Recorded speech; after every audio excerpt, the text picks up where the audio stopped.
The atmosphere inside the mod glass-walled offices of News UK is charged with a palpable, almost breathless energy that seems to hum through the very corridors of the building. High above London, looking out over a sprawling cityscape that has witnessed centuries of royal history, the usual hum of editorial discussions has been replaced by a sharp, collective intake of breath. This is not just another day on the royal beat, and this is certainly not a routine update about ceremonial duties or international tours. Something fundamental has shifted within the very foundations of the House of Windsor, a tremor that is already sending shockwaves far beyond the gates of Buckingham Palace. It is a moment of pure, unadulterated drama, the kind of breaking news that leaves even seasoned reporters staring at their screens in absolute disbelief. The kind of development that forces a total rewrite of everything we thought we knew about the fragile, fractured dynamic at the heart of the British monarchy. For years, the public has watched a slowly unfolding drama of estrangement, a narrative of distance and definitive separation that many assumed was completely permanent. We were told that the decisions made during those tense, historic meetings in the countryside were final, that the boundaries had been drawn in stone, and that there was no turning back from the path that had been chosen. Yet, beneath the surface of the official silence, a completely different reality has been taking shape, culminating in a revelation so explosive that it threatens to upend the entire status quo. If you want to stay ahead of the curve as this extraordinary situation continues to unfold hour by hour, make sure to hit that subscribe button right now so you never miss an update on this rapidly developing story. The sheer scale of what is currently transpiring behind closed doors cannot be overstated, as it challenges the very concept of the modern royal structure. It is a story about power, about the silent levers of control, and about how quickly the established order can be completely dismantled when personal motivations and institutional vulnerabilities collide. For months, the rumors have been swirling, dismissed by many as mere speculation or wishful thinking. But today, those rumors have hardened into an undeniable, unavoidable reality. The stage is being set for an event that will completely dominate the global conversation, forcing everyone to re-examine the true nature of the relationships within the world's most famous family. As we stand here in the heart of the media landscape, watching the newsroom scramble to confirm the details, it becomes increasingly clear that we are on the precipice of a brand new chapter. This is not just a temporary convergence of schedules or a brief moment of convenience, but rather a calculated realignment that few saw coming. The implications of this moment will ripple outward for months and years to come, affecting not just the individuals involved, but the very legacy of the crown itself. It is a narrative filled with hidden tensions, unspoken agreements, and a profound sense of irony that is impossible to ignore as the pieces of the puzzle begin to fall into place. To truly understand how we arrived at this extraordinary junction, one has to look closely at the subtle shifts in authority that have occurred over the past several seasons. We have watched a monarchy trying to redefine itself in a rapidly changing world, navigating health crises, public scrutiny, and the constant frictions between traditional duty and individual desire. Now, all of those competing forces are about to collide in a spectacular fashion, creating a situation that is as unpredictable as it is deeply historic. The atmosphere is thick with anticipation, with every royal commentator and insider trying to decipher the true meaning behind the sudden, dramatic turn of events. It is a moment that demands we look past the carefully curated public statements and focus instead on the raw, human dynamics that drive the institution forward. The coming weeks promise to deliver a spectacle that will be analyzed for decades to come, a testament to the enduring, complicated power of family ties and royal obligation. As the afternoon light fades over London, the weight of this announcement begins to truly settle in, leaving no doubt that the old rules no longer apply. The chess pieces are moving in ways that defy expectation, and the world can only watch in fascination as the curtain rises on what promises to be the most contentious reunion in modern memory.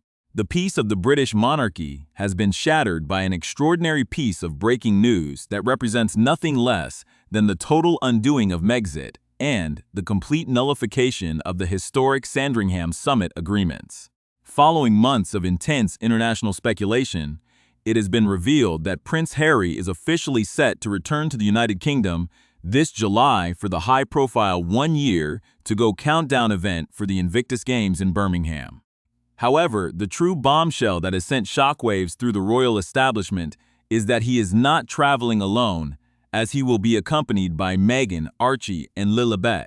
This collective return marks the very first time the entire Sussex family will step foot on British soil together in years, representing a monumental shift that completely rewrites the half-in, half-out arrangement that Queen Elizabeth II so fiercely fought to prevent during her lifetime. The exclusive scoop was broken at the offices of News UK by the brilliant Australian royal reporter Bronte Coy, who revealed the details during a recording of the Sun's royal exclusive podcast, leaving seasoned commentators and insiders completely stunned by the sheer gravity of the development. Although formal confirmation from the Sussex's California office remains pending as journalists worldwide scramble for statements, the reporting is described as absolutely ironclad, signaling that a definitive accommodation has finally been reached behind closed doors. This sudden development has ignited a fierce storm of skepticism and anger among the British public, with many viewing the return as a calculated move to monetize and revitalize the Sussex brand after a series of commercial failures in America. The reality of the situation points to an even deeper institutional crisis, revealing that King Charles III is actively permitting this return to happen in direct defiance of the wishes of his subjects and the strong counsel of his eldest son. This pivotal moment exposes what many critics describe as the core weakness at the very heart of the king's current reign, as he appears to be rolling over and allowing individuals who repeatedly insulted the crown to dictate their own terms of re-entry. Prince Harry and Meghan have pursued this exact half-in, half-out dream for 6 years, and through a mixture of persistence and leveraging family dynamics, they have effectively pulled it off and won the battle. One of the most critical elements of this unfolding drama involves the highly contentious issue of elite police protection, which Prince Harry had previously insisted was an absolute prerequisite for bringing his wife and children back to the United Kingdom. The prince had made a massive public issue out of his family's safety, going so far as to suggest that without armed state security, Meghan could become the target of an acid attack or a knife attack on British streets. Because this major family trip is now officially moving forward, observers must logically conclude that a significant, highly secretive accommodation has been granted regarding their security status, potentially bypassing previous legal rulings. This apparent concession lends immense weight to the long-rumored existence of Project Thor, a discreet strategy engineered by certain figures within the government and the royal establishment to gradually reintegrate Harry as a part-time working royal. For over a year, top royal correspondents have stood by their guns regarding this internal plot, and the sudden return of the Sussex family proves that these behind-the-scenes maneuvers were entirely real. The decision to grant these concessions flies in the face of the late Queen's explicit warning that the principles of a lifetime of selfless royal service are fundamentally incompatible with private profit-making enterprises. The public still vividly remembers the incredibly arrogant response issued by the Sussexes at the time, when they publicly lectured the monarch by declaring that service is universal. That offensive rebuttal deeply wounded the royal family, causing Prince William to firmly remind his brother that one does not answer back to the Queen. Yet those hard-learned lessons appear to have been completely discarded by the current sovereign.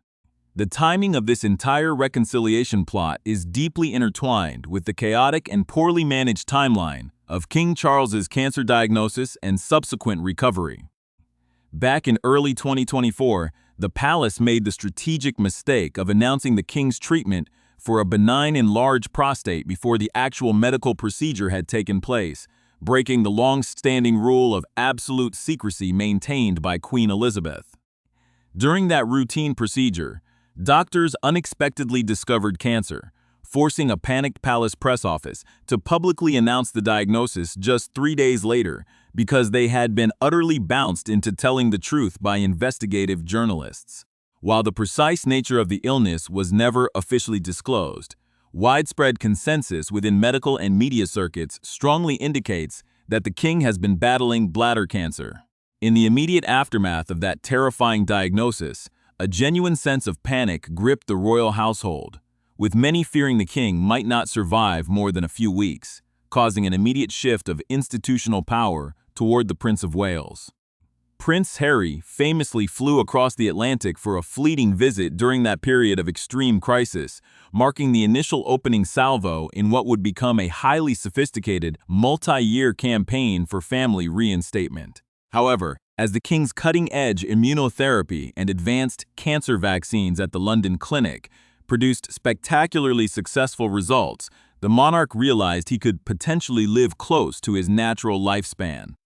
This sudden medical miracle has completely altered the power dynamics within the palace, emboldening King Charles to stamp his absolute authority back onto the crown and firmly put Prince William in his place. The royal family is structured strictly along traditional military principles, demanding that subordinates obey orders from their superior officer first and ask questions later, forcing William to act as a loyal soldier despite his profound personal objections. The Prince of Wales is said to feel utterly betrayed by this decision, as he remains entirely aligned with the British public in believing that the Sussexes should remain completely cut off from the benefits of the monarchy.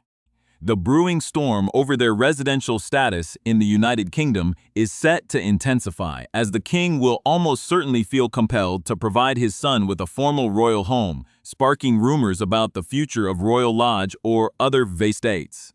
The entire situation has created an unprecedented institutional crisis, showcasing a king acting in total defiance of his subjects' consent to secure a personal family peace at any cost. The long-term ramifications of this seismic royal return stretch far beyond a single summer event in Birmingham, signaling a permanent realignment of the British monarchy that will reverberate for generations. To fully comprehend why this moment matters so deeply, one must look at the key individuals driving this drama and the profound history of the figures caught in its wake. At the absolute center of this institutional shift stands King Charles III, whose approach to his reign has proven to be fundamentally different from that of his late mother, Queen Elizabeth II.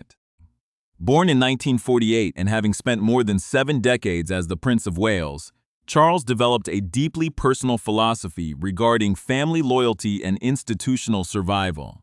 His decades-long struggle to gain public acceptance for Queen Camilla taught him that public opinion is fluid, leading him to believe he could successfully engineer a similar rehabilitation for his youngest son. However, insiders note that this strategy overlooks the deep public reverence for the late Queen, who dedicated 70 years of unblemished service to the nation. The anger felt by the British public is rooted in a collective sense of protection over the memory of Queen Elizabeth, whose final years were clouded by the stressful and highly public attacks launched from California. Many believe that Prince Harry and Meghan effectively stole the peace of mind of a dying woman, a matriarch who prioritized duty above all else. This brings us directly to the biographies and deeply fractured relationship of the two brothers, Prince William and Prince Harry, whose lives have been lived under the unyielding glare of the global spotlight. Prince William, born in 1982, has been systematically groomed for the throne since childhood, instilling in him a rigid adherence to constitutional duty and a fierce loyalty to the established order. His brother Harry, born 2 years later in 1984, long struggled with his identity as the Spare, a psychological battle that was fully laid bare in his explosive memoir. This historical context explains why Prince William has taken such a hardline stance against the Sussexes, viewing their actions as an unforgivable betrayal of both the family and the state. William's worldview on this matter has been heavily influenced by the historical precedent of King Edward VIII and Wallis Simpson, the Duke and Duchess of Windsor, who were completely cast out of the royal fold after the abdication crisis of 1936. The Prince of Wales strongly believes that the Windsor model of total, uncompromising exile is the only way to protect the integrity of the crown from commercial exploitation. Yet, despite William's fierce resistance, the king's new deputy private secretary, Siobhan Rife, has been actively advocating behind the scenes for a total family reconciliation. Rife has consistently argued that the ongoing family feud is incredibly toxic for the institution's global image and deeply upsetting to the king on a personal level.